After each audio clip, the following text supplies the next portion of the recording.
戦闘力7000、8000、バカな。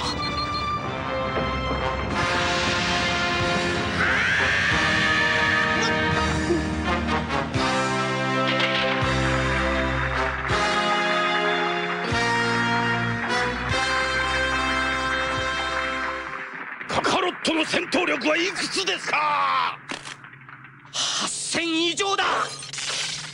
？8000以上？それは何かの間違いだ。交渉だぜ。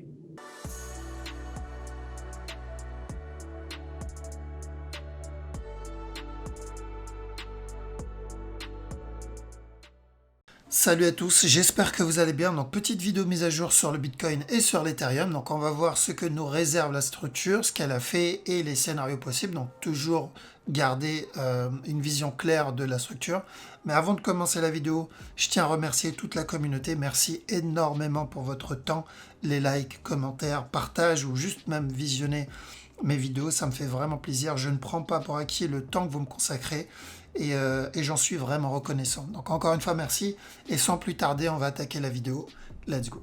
Alors, donc le Bitcoin. Le Bitcoin, je vais faire un petit récap très rapide pour ceux qui découvrent mes vidéos, parce que je sais qu'il y en a qui découvrent mes vidéos au fur et à mesure. Donc on va voir ce qu'on a vu comme scénario hier. De toute façon, il y avait que deux scénarios. Il y avait deux scénarios qui annonçaient de l'achat et un scénario qui annonçait de la vente.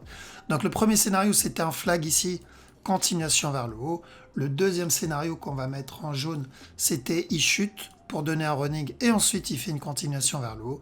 Et le dernier scénario qu'on va mettre en vert du coup, comme ça, on a dit tant que ce top n'est pas cassé, on est dans une zone de correction et du coup il y a toujours le risque qu'ils viennent casser ce bas là. Donc par sécurité on l'a mis.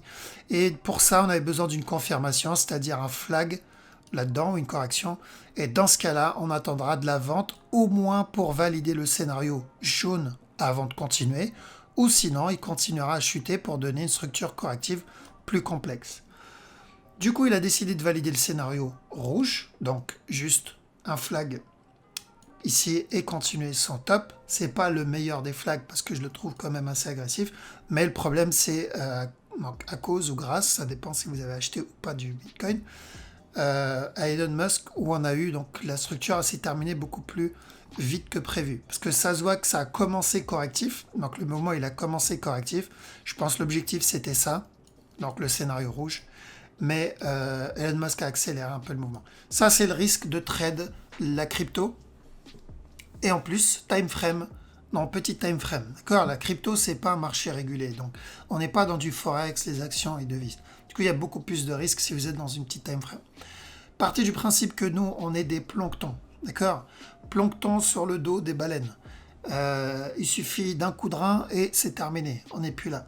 Donc, on doit faire attention. On doit gagner des skill sets par rapport à une autre catégorie de plancton. Du coup, réflexe, réactivité, money management, on doit vraiment faire beaucoup plus attention. Parce que si on traite dans des petites time frames, il suffit qu'une baleine décide d'acheter ou vendre et on va se faire juste défoncer. Et du coup, on doit être beaucoup plus vigilant, d'accord? Donc on doit vraiment se préparer les scénarios, préparer les possibilités pour éviter de se faire avoir par une baleine. Et du coup, Elon Musk a décidé, il a fait bouger la structure beaucoup plus vite que prévu, comme il avait fait dans cette zone ici. Et dans ce cas-là, on a eu la fin de la structure corrective ici, pour la cassure du top. Et le fait qu'il est venu casser le top, valider le scénario rouge, et dans ce cas-là, il a terminé la structure 4 heures. D'accord? Donc là, on est déjà en train d'entamer, puisque le top est cassé, on est dans un nouveau plus haut que le précédent, donc tendance. Et dans ce cas-là, on est dans la structure daily. Donc moi, j'avais déjà dit qu'il faut toujours garder en tête la direction très long terme. Donc l'objectif, c'est toujours la direction daily. Et la direction daily, ça a toujours été de l'achat, okay, ça n'a jamais été de la vente. Parce que j'avais fait une vidéo dessus où j'ai dit que ça soit une structure corrective ou un spike vers le bas, dans les deux cas, c'est toujours de l'achat sur la grande structure. Donc c'était daily, weekly, etc. Et ça n'a jamais changé. Donc quand je trade, c'est toujours cette direction que je dois garder en tête. D'accord ? C'est pour ça aussi, c'est bien d'acheter du Bitcoin. J'achète pour j'achète par rapport à la structure daily, weekly, monthly. et je trade la petite time frame 1 heure ou en dessous, mais en gardant en tête cette grande structure. Je crois que j'en ai parlé dans une des premières vidéos dédiées au Bitcoin. Donc c'était dans cette vidéo le 13 janvier exactement.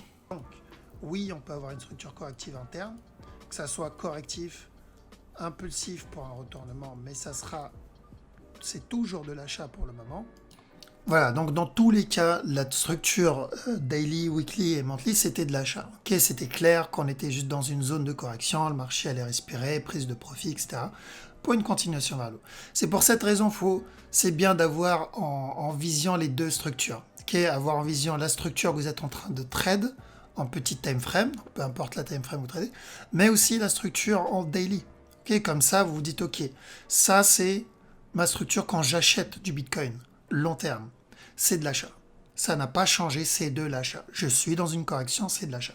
Donc à chaque fois que je le verrai venir casser un niveau plus bas, j'achète un peu de Bitcoin, comme je l'avais conseillé.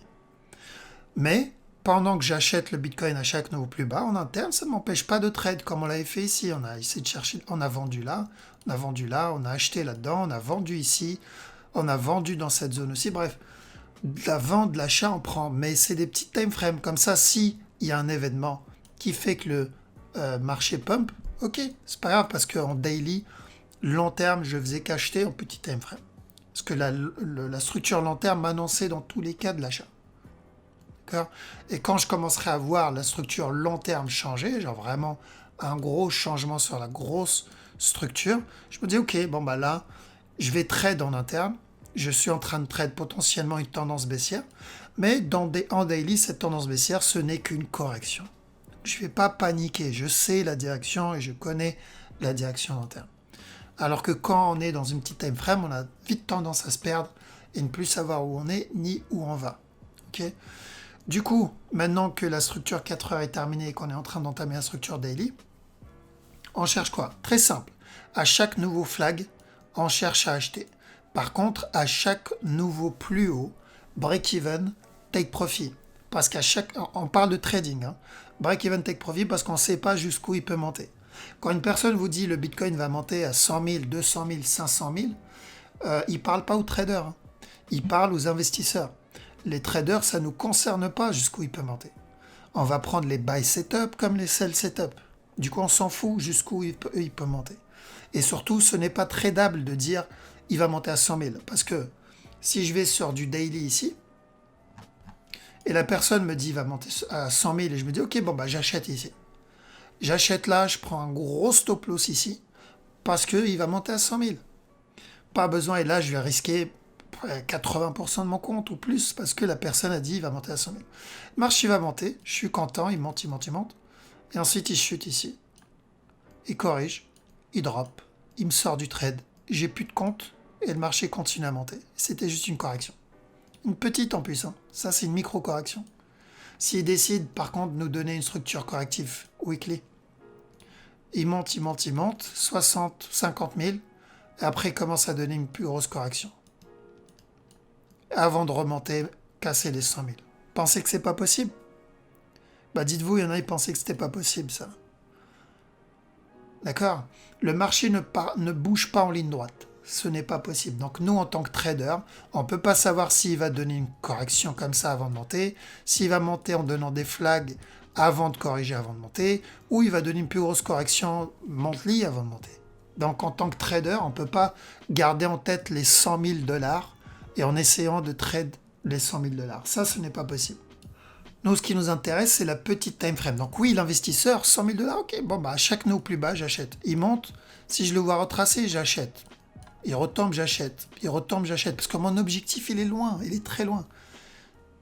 C'est cumuler le plus de Bitcoin pour atteindre cet objectif. Un trader, non. Un trader, l'objectif à atteindre, il s'en fout. Lui, son objectif, c'est de la petite time frame. En fait, c'est clairement un braquage. Il prend, il sort, il prend, il sort. Parce qu'il ne peut pas savoir justement quand il va avoir cette grosse correction. Donc, il prend le buy, il sort ou il met un break-even. Il prend un buy, il sort ou il met un break-even. Parce qu'il ne peut pas savoir quand le marché va se retourner contre lui. Quand on va avoir cette grosse structure. Donc là, c'est la même chose. Trader, on achète, casseur du top, vu qu'on est dans un all-time high, on ne sait pas jusqu'où il peut monter. On prend les break-even ou on prend les TP. Si on le voit flag, pareil, on reprend, cassure du top, on prend une décision. Comme ça, s'il se retourne, ok, je suis pas dans le trade où j'ai pris des profits, donc je suis plutôt tranquille. Donc le trader, il vend et il achète. Exemple, sur là, en 5 minutes, j'avais vendu tout à l'heure ce petit setup. Je vois une impulsion vers le bas, je le vois commencer à corriger ici. Bon bah je vends, à la cassure du bas, je coupe, je prends mes profits. À partir de là, je surveille. Là, actuellement, je sais que la direction, elle est daily, donc à l'achat. Ce mouvement-là est potentiellement correctif. Dans ce cas-là, ça sera une continuation. Si j'ai des setups d'achat, je rentre à l'achat. Parce que là, je vise la structure daily.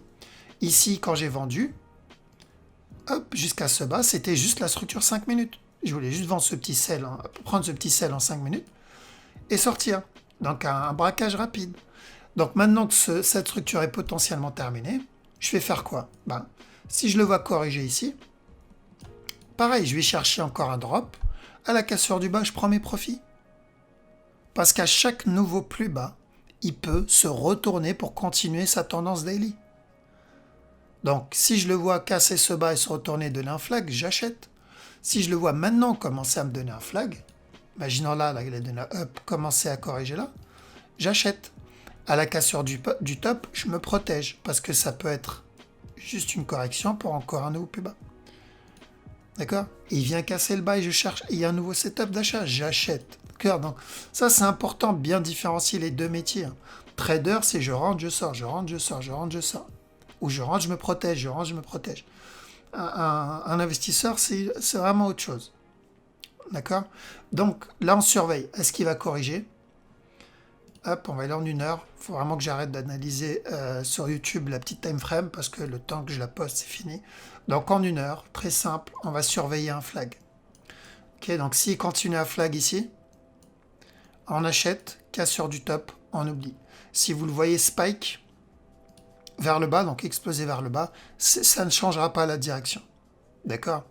Donc ça sera toujours, on attendra une plus grosse correction. Mais pour le moment, à chaque nouveau flag, hop, à chaque fois qu'il donnera un flag, on achète et casse sur du top break-even pour les traders. Ethereum, la structure ici en interne, elle est dégueulasse, donc, mais on va quand même focus le gros mouvement. Donc ici, c'est où on est sur un expanding flat. Là-dedans, si c'est un expanding flat, j'attends un flag et j'achète. Ok, flag, correction, j'achète. Nouveau plus haut, protection. C'est la même chose que le Bitcoin. C'est la même structure que le Bitcoin. Donc, petit time frame très rapide, voir ce qu'il peut faire, parce que je vois beaucoup de mèches. Tout ça en interne, ça peut être potentiellement un A ici, B ici, il peut venir faire un C là et ensuite redonner un nouveau plus haut. Tant que ce bas n'est pas cassé, c'est possible. D'accord? Là, le problème, c'est que si je regarde en 5 minutes, il corrige.